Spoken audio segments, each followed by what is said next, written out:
Ladies and gentlemen, Violet Games here. I want to do another Let's Talk this morning.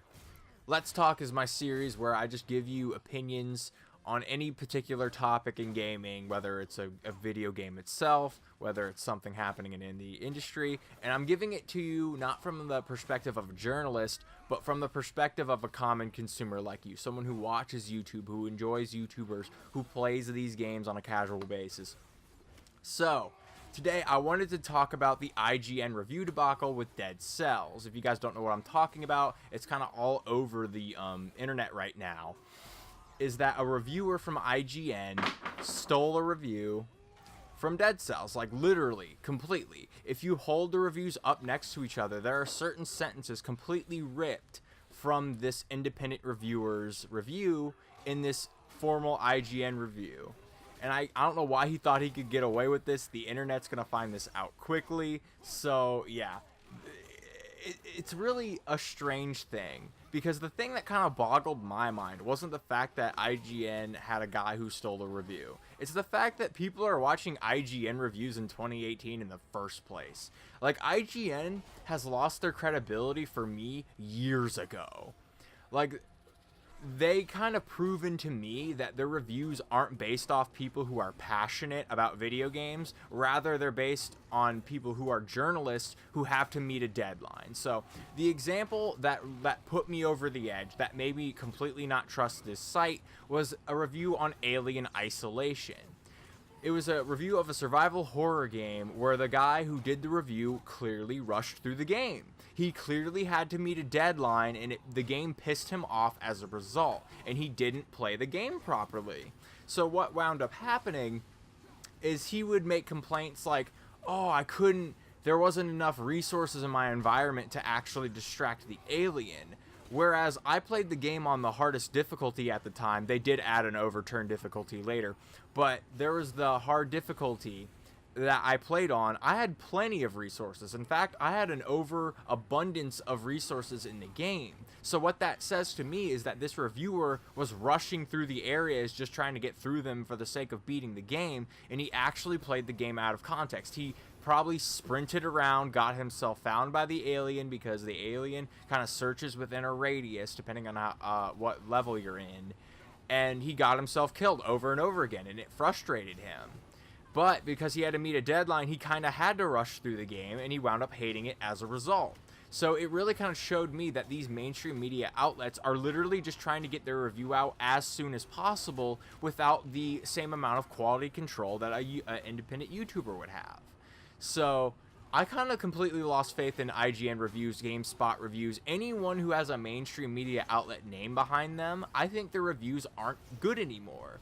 We have, as consumers, access to all of this free content that is produced by gamers like us. Like, think of all the options you have. You have Angry Joe, Angry Centaur Gaming, Dreamcast Guy. I could go on, but I think you understand the point. Why would you take a review from a corporation who has all of this room for being biased, for taking hush money, for basically being put under a deadline? There's no reason where you can look up an independent reviewer who could shit on the game as well as adore the game and do so to calculated effect. It honestly doesn't matter anything to them, because these publishers or these game devs aren't gonna funnel them extra money for saying one thing or another. Their reviews are completely unbiased. They're played in the context of an actual video game player, not to someone who is playing on for a deadline's sake. So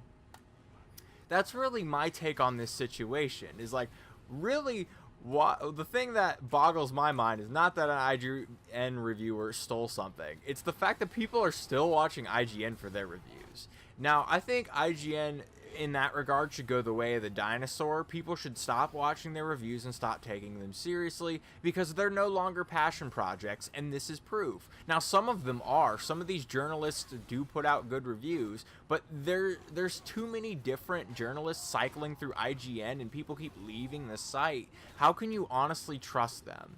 Their turnover rate is becoming a little staggering for my taste, so yeah. You have so many better options, guys. Why watch IGN? Now, here's the thing. I don't think IGN should go out of business. I feel like for a lot of people who went to get journalism degrees and are into video games, they should be able to get a job at IGN. But I think IGN and other mainstream media outlets should focus on other things other than reviews. I think they should honestly forfeit reviews to people who do the work better.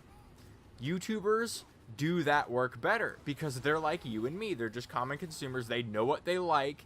If a game's interesting to them, they're going to review it in the proper context.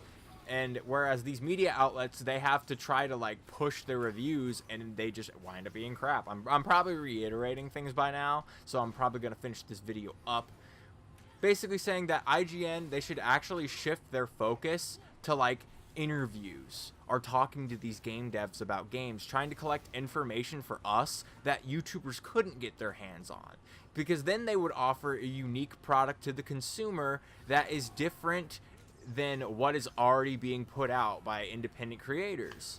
Because anyone can make a review on a game, anyone can, and because of that, it kind of, you know, takes the value away from putting out these day one reviews, because like, why would you trust them? If you're an informed consumer, you just straight up can't.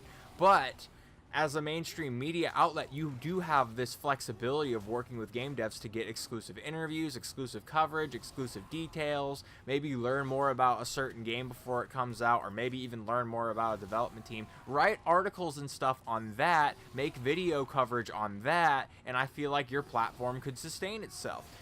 These companies need to innovate, or they are going to lose out to YouTubers, because YouTubers do a better job. Because they're real people like you and me. They're not being paid. They have no bias. Blah, blah, blah. Reiteration City. Anyways, guys, I hope you enjoyed this Let's Talk. This is Violent Games signing off.